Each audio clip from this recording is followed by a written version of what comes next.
is one of my favorite shows. It's one of my favorite adult animated shows of all time. I watch it a lot. So, there's a lot to say about this show when it comes to this topic. So, I'm going to watch this video, see what she got to say about it, and see if I agree. This is Bojack Horseman, and that word you see that I can't say. Let's go.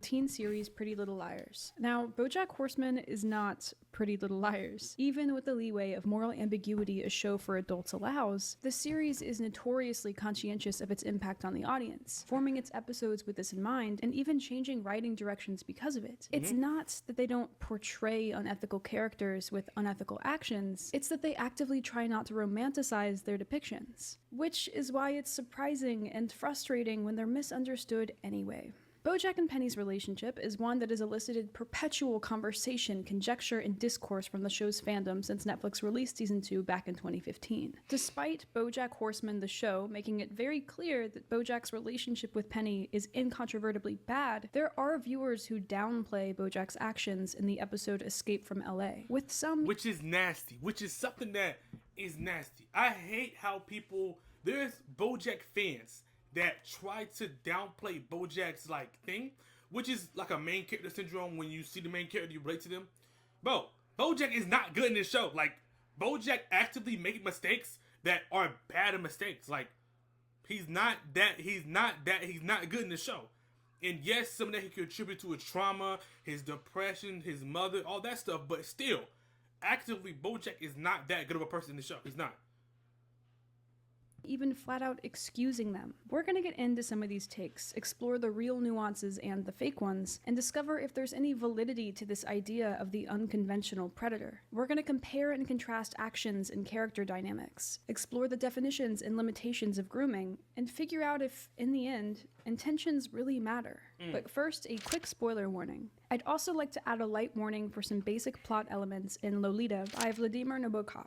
Okay, let's begin. So, in my Pretty Little Liars video, I stripped away the writer's romanticization of their underage relationships to focus on the external actions of the characters as they objectively aligned with grooming patterns outlined by Rain, and how those actions would influence the young audience's perception if they were played out in their own lives. I want to do something similar here, and take Bojack's actions away from his thoughts, this time not to highlight the effects on the audience, but on the characters. We'll consider Bojack's own intentions later, but for now, I want to reflect on his actions as someone like Biscuits Braxby or adult Penny would. Let's go over some of the events of the episode without the numbing privilege of Bojack's perspective. Okay. If we take those rose-colored glasses off, we can see from the beginning that many of Bojack's actions align with the steps of grooming. There are several credible paradigms that dissect the process of grooming, but they all generally follow the same outline. Targeting the child, isolating them, building trust, desensitizing them, essay, and maintaining control. Even in a 23-minute episode where Bojack and Penny's interactions are limited, we are given so much from what we are shown. For the first step, Darkness to Light outlines, perpetrators may target and exploit a child's perceived vulnerabilities, including emotional neediness, isolation, neglect, a chaotic home life, or lack of parental oversight, etc. We see this very clearly from the first day Bojack and Penny meet. I mean, Bojack taking Penny on a driving lesson literally happens because both of her parents are too busy to take her. And I already took the morning off, so unless you know any other adults, can Bojack take me? The driving lesson may seem innocent, but it does an incredible job of establishing Bojack and Penny's dynamic and sowing the seeds of their relationship in the 2 months we don't get to see. The driving lesson also aligns with gaining the child's and caregiver's trust. Perpetrators work to gain the trust of parents to lower suspicion and gain access to the child by providing seemingly warm yet calculated attention/support. The perpetrator gains the child's trust by gathering information about the child, getting to know their needs, and finding ways to fill those needs. Yo, this is crazy because Bojack did that. Literally in this drive, Bojack was asking about that one, why we going in circle, was asking, what's up with this guy, was asking direct questions about what's going on with that guy. Which, it seemed like a normal question because Penny was, driving around, but put in this context is crazy, I ain't gonna lie. Even on this first outing, we see Bojack's interest in Penny's personal life. What's the story? Does a cute guy live there? Girl you hate? Weird college kid that gives you Adderall? These driving lessons also align with fulfilling a need, isolating the child, and in this scene in particular, it's the start of keeping secrets. Rain says, abusers attempt to gain trust of a potential victim through gifts, attention, sharing secrets, and other means to make them feel that they have a caring relationship, and to train them to keep the relationship secret. Here, Bojack admits to Penny a version of the truth behind why he really came to New Mexico. I didn't like the person I was in LA. Then he says, Please do not tell your parents. Penny agrees, and right after accidentally crashes Bojack's car into a sign. Please don't tell my parents I crashed your car. Yeah, deal. The word choice here is deliberately transactional, solidifying the fact that Bojack will keep Penny's secret in exchange for Penny keeping Bojack's secret. Although this is the most concrete example of sharing secrets, it's not the only one. Even after Bojack rejects Penny, after he's made the obviously right decision in that one instance, he has the opportunity to tell Charlotte. What'd you do with my daughter? And he just doesn't. She had a big night. She was falling asleep on the ride home. And then there are secrets between Bojack and Penny specifically that are not verbally acknowledged but are heavily implied, like Bojack buying Penny and her friends bourbon. It's also implied that had Bojack and Penny actually slept together in the infamous scene on the boat, she would not tell her parents. And let's just talk about this boat for a second. Everyone only ever refers to it as a boat, as if it could just as easily be a humble little paddle boat. But let's get a little more specific. This is a yacht. Off-screen, Bojack and Penny go boat shopping, and Bojack buys a yacht. And sure, the boat show concept was Bojack's impulsive lie, but Penny is the reason he buys one. But I think people are gonna notice if you go to a boat show and don't come back with a boat. Penny only has to hint about Bojack's plan being flawed without a boat for him to immediately go out and buy one. Penny is very aware he doesn't even care about buying the boat, it's only an excuse. But for him to spend, at the very, very least, $100,000 just because she, this 17-year-old girl, said something is not insignificant. Though it... I'm so glad that because I have seen this show maybe 4 times already, and every single time I watch this episode, I see more and more details about the planted seeds of the end result happening. And she's saying everything correctly. Because the thought process of, oh, I went to this show for a boat and you're not gonna get one, should have been already your thought process anyway.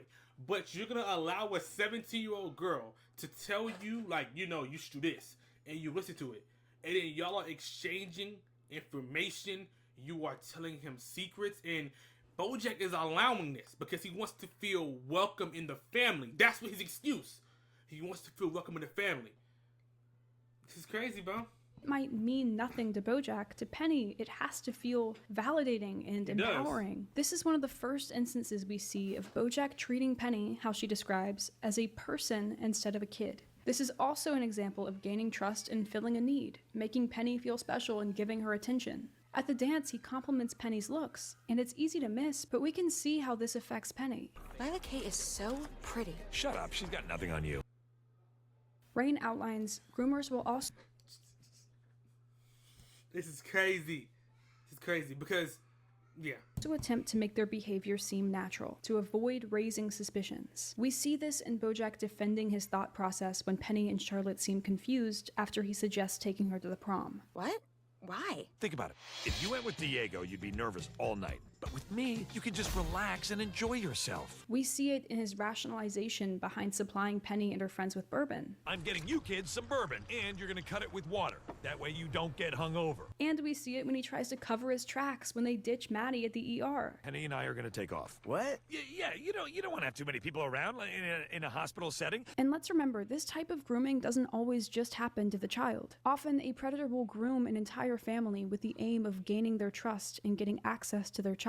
Parenting Source Raising Children made a list of some of these behaviors adults should look out for, and we're going to go through some of them. These actions can happen in any order, so we'll just go with how they linearly correlate with the events of the episode. Raising Children warns someone may be grooming your child and your family if the person oversteps your social boundaries. You didn't drive all this way just to see my mom, did you?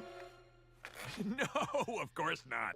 Bojack, Yeah? supper's ready. Shows an interest in your child's activities, well-being, school grades, or other areas of your child's life. He does that. I'll talk to her. But he keeps not doing it. That is so typical Diego. Offers to take your child to sports or other activities. He did You should that. take me to the prom. Huh? And both hands on the wheel. Okay. And don't text and drive. Tries to start a flirtatious or romantic relationship with you, He the did adult. that. I don't care about your husband. All that matters is us. Compliments your family and parenting. The nigga Right, did Bojack? that. That's right, buddy. I love you Stop. and your family and this town. See, we know Bojack being in New Mexico was to get with Charlotte. But how are Charlotte and Penny supposed to know that? Was this part of the conversation when he left? Stuff happened to us, okay? And he's still out there. Penny. If we can get the word out, if people knew. And more importantly, does it really matter what Bojack's intentions initially were when the end result is the end result anyway? Here's the thing, typically intention deeply matters to me. Like, I talk about it a lot on this channel, especially concerning writers' intentions in relation to their creative works. Ooh, he made whether Bojack they're video? Morality and Bojack Horseman. Gotta watch that. Positive and- 45 minutes is kind of crazy, though. conscientious, or potentially self-indulgent, damaging, and maybe even sinister. Whatever the case is, for me, an author's intentions are vital to understanding the full story. And, under the law, intent usually matters quite a lot. In predatory legal cases, intention is especially pertinent, which makes sense. Many of the actions associated with grooming, like gift giving and offering emotional support, are, on a surface level, positive, or, in many circumstances, can genuinely be innocuous. Let's say a teacher allows their student to hang out in their classroom after school while they grade papers and chat. Is this teacher helping a student get some reprieve from a neglectful home life while offering a listening ear? Or is the teacher trying to isolate the student from their family and manipulate them into becoming emotionally dependent on them? What separates considerate from conniving often boils down to intent. Were they trying to get something from it? Where was it going? Where did they want it to go? I mean, even on To Catch a Predator, intent is the first thing Chris Hansen asks. And what are you doing here tonight, Jeff? What's going on? What's going on? What's going on? Well, what did you expect to happen here tonight, Jeff? Project Safe Childhood, formed by the United States Department of Justice, says, grooming is a form of CSA that can involve the targeting and isolation of the victim in order to gain the trust of the victim through a controlling relationship to manipulate, exploit, and abuse the victim. Here are some more definitions as well. The term and definition of grooming has expanded in Hey, I know she doesn't know who I am. She probably will never see this video. Maybe she'll see clips on TikTok. This is a good video. This is a great video. You're looking up, like, you're not just saying a point. You're looking up what it is. Grooming. You're looking it up. You're looking up how it affects people, all that stuff. You're looking up the actual definitions of it, the terms, and you're applying it to the show and the stuff that happens in it. This is a great video. It's a great video. changed over time. But there is one commonality that all of these definitions have: intent. The technical term of grooming consistently requires for there to be a conscious and calculated agenda with a clear end game in mind. Now, do I think Bojack sat in his car and thought to himself, oh, to get this Nah. girl closer to me, Nah. I'm gonna tell her a secret and keep her secret? No. Do I think before this moment, at any point during his 2-month stay, that he planned on or had any intention at all No. of sleeping with Penny? No. I don't think up to this scene, Bojack intentionally groomed Penny. But in his own mind, whether he's thinking that or not, it changes virtually nothing in Penny's real-time experience of the scene and the way each of these individual moments impacted and shaped how she viewed Bojack. Whether the intent of grooming is there or not, the effects undeniably are. Our society tends to only recognize one specific archetype of a predator. This is the popular depiction across the board in media, our legal system, and everyday life. It's Humbert Humbert of Nabokov's Lolita, a man who marries a woman to get closer to her young daughter. We see it in online chat rooms where predators go specifically to look for kids to talk to and take advantage of. We see it in camp counselors, pastors, coaches, and teachers who deliberately put themselves in environments where they can prey on victims. These predators are sinister, calculating, planning each step, actively desensitizing the child, pushing boundaries, setting new ones. And while this is a valid, important, and very real depiction,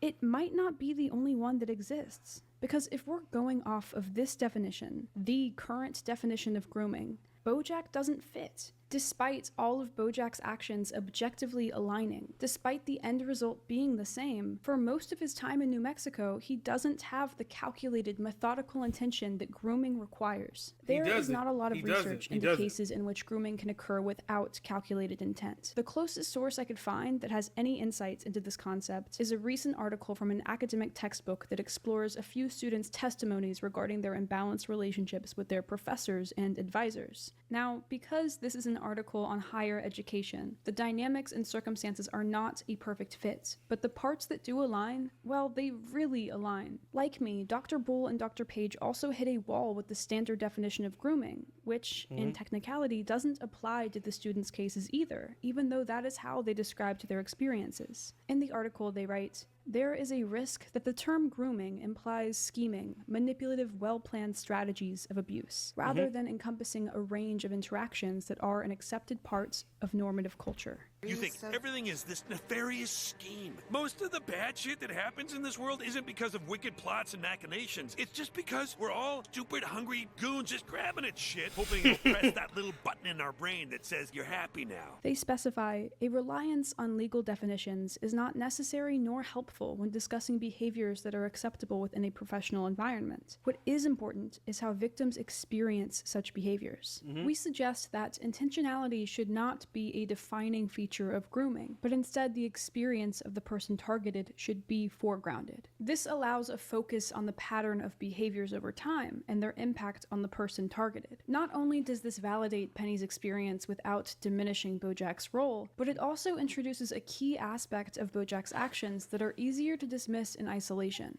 They are part of a larger pattern. Yes. But how can we believe you've stopped this pattern of behavior if you won't? Yes. The main point is the pattern that Bojack has, which I'm glad that Biscuit's Braxby exposed that at the end, and I'm glad the pig girl, forgot her name, gotta watch the show again. I'm glad that them two was able to expose that, because Bojack has a pattern of women. He does. He has a pattern, and that's a problem. Don't acknowledge this pattern exists. I don't even know what pattern you're talking about. I'll try one. It's not just Bojack attending family meals or asking Penny to the prom. It's not just Bojack buying alcohol for teenagers or taking Penny on driving lessons or showing a strong interest in her personal life. It's all of these things in tandem that impact Penny, blur each and every boundary, and culminate to the scene in the boat when he uses the power he has in their relationship against her. The article settles on a looser definition. We have described boundary-blurring behaviors as those that transgress, often tacit professional boundaries, and grooming as a pattern of these behaviors over time, between people in positions of unequal power that may lead to an abuse of power. This definition fits Bojack much more aptly. I know this is a lot of work to make a word work, but not calling Bojack's actions grooming takes away from Penny's experience. Conversely, some people feel this way about Bojack's intentions. There are fans who insist that Bojack planned to groom Penny. I imagine those people don't want to believe that Bojack didn't consciously intend to groom Penny because... No. Bojack was not planning to do that. No, he was not. Bojack was there to try to get Charlotte. That's why he was there. Bojack realized that he didn't like LA, and then when he stayed there for a couple of days, he realized he wanted to stay there, and he wanted to take Charlotte away from her family. That's what Bojack wanted to do. He wanted Charlotte. But when that didn't work out, he decided to abuse his power that he seen that he can get when Penny asked him, maybe like an hour before, he talked to Charlotte about having sex. That's what it is. No. Bojack was not trying to groom Penny off the rip, no.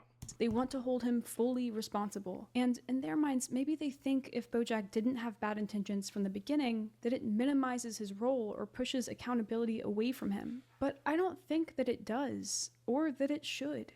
Why is this version of a predator any less harmful when it still leads to him abusing his power? Yeah. Why is it any less sinister that a 50-year-old man could act inappropriately towards a teenager, not because he planned it, not because he wanted something from it, but because he simply didn't care enough to stop himself? What makes it less scary if he can flip a switch so easily? One moment turning a 17-year-old down like he should, and the next moment taking advantage of her because now he suddenly feels like it? Why is this version of a predator any less harmful when it's still leads to him abusing his power. But for some fans, because Bojack doesn't initially have the intention, when he later does decide to sleep with Penny, his actions are judged less harshly or are even flat out excused. Hulu's A Teacher faces similar discourse. The miniseries follows the illicit relationship between Claire, a married 32-year-old English teacher, and her new student, 17-year-old Eric. Fortunately, this isn't a #Azria situation. I think A Teacher has undeniable flaws, but to its credit, the show makes a conscious effort to convey to the audience that Claire and Eric's relationship is unambiguously bad. Still, there are some fans that don't like the way their relationship is executed, or even think it's more acceptable because of how their relationship is executed. Much of this rhetoric aligns with how some fans view Bojack and Penny. Like Bojack, Claire's character doesn't overtly encapsulate the quintessential premeditated groomer. She acts impulsively, without a real plan or endgame. Because Claire doesn't initially have the intention to groom Eric, because she's not secretly calculating how to get this kid in her clutches, some people don't view her behavior as predatory. Like Bojack, Claire uses Eric because she's dissatisfied with another relationship in her life, and because he's there. In both cases, there are contributing reasons, not excuses, behind Bojack and Claire's predatory behavior. Claire had a repressed childhood, spent taking care of her alcoholic father. She didn't have the typical high school or college experience, and due to that, in many ways, she's emotionally immature and socially stunted. She doesn't view her 17-year-old student as a 17-year-old student because she doesn't view herself as a 32-year-old adult unless it's convenient. Because of this, she tramples past boundaries that should be in place and treats Eric like a peer. She tells him to call her by her first name outside of class. She takes him to visit a college where she proceeds to attend a frat party with him. None of these actions are done with the deliberate agenda you'd see on To Catch a Predator or read in Lolita, but that doesn't stop them from affecting Eric the same exact way, and it does not make Claire any less at fault. Bojack is in a similar boat as Claire, stuck in Arrested Development. Well, Bojack stunted too. He got famous in his 20s, so he's gonna be in his 20s forever. After you get famous, you stop growing because you don't have to. He treats Penny like a peer more than his old friend's teenage daughter, unless it's convenient. It might appear harmless, but it isn't normal. Just because these characters don't consider the effects of their actions doesn't mean they're any less responsible for them. Being emotionally immature does not actually make Bojack a teenager. And let's be real here, all cards on the table, it's not like Bojack is unaware of the optics. He's fine with his reckless actions hurting other people if he can benefit, but as soon as they threaten to hurt him, he shows just how conscious he is of the situation and is suddenly capable of weighing out the ethics of his choices. It's one thing if a bunch of kids get drunk together on prom night, but if there's an adult there, then it's like I was supposed to be the responsible one. Bojack's not dumb. Bojack's not there dumb. are other factors that contribute to this Bojack did nothing wrong with Penny. Did Bojack do wrong to Penny? Now that it's all over, Bojack did nothing wrong in New Mexico. People need to realize that Penny isn't completely blameless for an incident with Bojack. These are crazy Reddit posts, bro. How can y'all say that? How can y'all say that Bojack did nothing wrong? How can y'all say that? Bojack did not allow any social boundaries when it comes to Penny. He was treating her like she was a 50-year like he had interest in her. He should never treat her like that at all. He should never went to no prom. He should never got alcohol. He should never release those blues and slow dance with her. That is insinuating a relationship. No, Bojack did do something wrong. There's no way people are actually thinking this. No, Bojack was not in the right in New Mexico. No. That, to a few fans, minimizes Bojack's role. Some of these things I truly just don't see a point in picking apart, like Penny's perceived agency. Age of consent is something I pointedly did not address in my Pretty Little Liars video because it felt cataclysmically reductive. If your argument relies on pinpointing the age of consent, or outlining the distinction between a pedophile and an ephebophile, you don't have an argument. I fear I can't explain and you would not understand. We're simply operating on different planes. I would genuinely suggest reading My Dark Vanessa. That might help. Bojack is in his 50s. Penny is 17. That's what I'm saying. It wouldn't be Penny's fault for coming onto him, even if it was out of nowhere, which, By the way, it was not. Both Penny and Eric passionately assert their consent, blissfully unaware due to age and the power imbalance that they're being taken advantage of. For both Penny and Eric, it appears like they make the first move. But this isn't true. At the end of A Teacher, Eric confronts Claire 10 years later, after coming to terms with his abuse. I should have just turned you down. Is that what you think happened? You came into the classroom and kissed me, but I should have ended it. You agreed to tutor me. You took me to UT. You insisted that I call you Claire.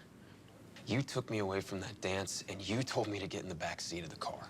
I never wanted you to do anything you didn't want to do. You're in denial. I mean, she was my friend's daughter, and she wanted it. No, you think you do, but you don't know what you want. And she walked in, and I was with her daughter, but again, nothing had happened yet. Yet? Nothing happened. Do you know how long it took me to figure out that I wasn't responsible? It's all really confusing. You know, that you were the one creating those moments? The moment Bojack's intentions towards Penny fully sway from ambiguous to damning is when he comes back to the boat after Charlotte turns him down. I don't care where you go, Bojack, but I can't have you around here. I know what I want. Go to bed, Penny.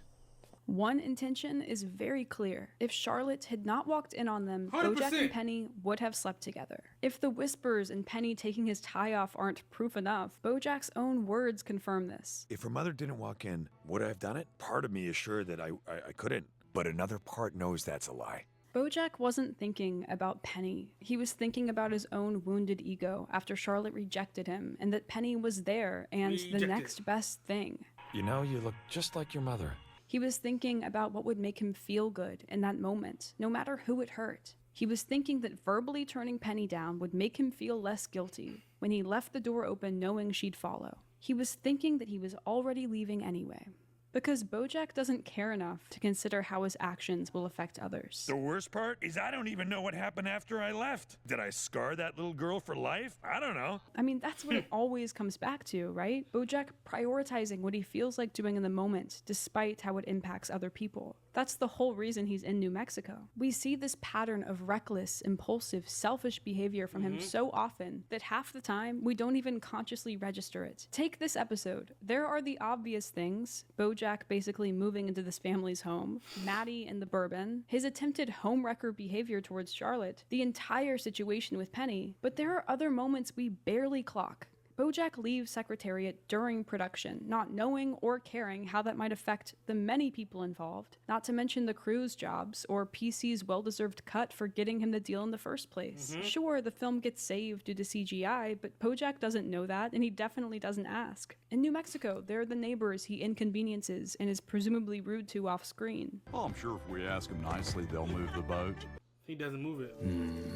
When he tries to recreate a memory from his youth with Charlotte's daughter, he doesn't stop to think about the negative effect the balloons could have on the environment. Some seagull could have choked on one of those balloons. Yeah, but it's a nice memory, right? In any other show, these actions would hit us harder, but from Bojack, we see it so often that we're literally desensitized to his quote-unquote smaller... And that is why people defend some of this stuff.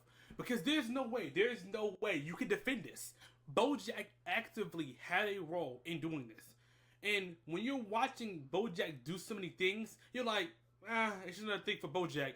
But you gotta realize that they're showing you Bojack's character, his mistakes. This show is so good. And when people don't realize some of the stuff that Bojack does, Biscuit Braxby in her interview, that's why the episode is so good. When she does the interview, she literally lets you know that if you didn't know about that pattern before, now you can be able to connect those dots about that pattern that Bojack has when it comes to these females. Also, when it comes to some of that stuff, the 17 seconds, when it comes to Sarah Lynn, again, that should let you know that should open your eyes about Bojack Horseman. Bojack actively played a role in this. He does not have no role that's like, oh, he didn't do it. No. Bojack actively did this. 100%. Bojack's biggest problem amounts to the same pattern: a consistent prioritization of his own selfishness. See, Bojack doesn't intend anything. It's not that he actively wants to cause harm. It's that he's okay with hurting other people if it means he can do what he wants to do in the moment. Yep. Over and over again, he makes enough peace with this trade-off to commit the action, even if it will inevitably haunt him later by mode of his own guilt and self-loathing. I feel really terrible that I might have really messed that girl up. Or the court of public opinion. Over these last 2 nights, you've drawn us an outline of a person who doesn't think about others. Bojack, what do we do? A person who puts his own needs first. And over, other people get hurt. Bojack? What are you doing here? I was 17. I didn't know any better. I tried to. You need to leave. Not necessarily because he means to hurt them, but because he just doesn't care. Penny Carson, and that's her real name. You can look her up. I don't care. This person I'm describing, is it a different person? Or is it you? It's me. Mubi is a curated streaming service. Great video. Excellent video that describes especially how this show is. I ain't gonna lie, BoJack Horseman is literally one of my favorite shows, like in general. That show, it's just good, bro. It's just good. I can't even lie to you.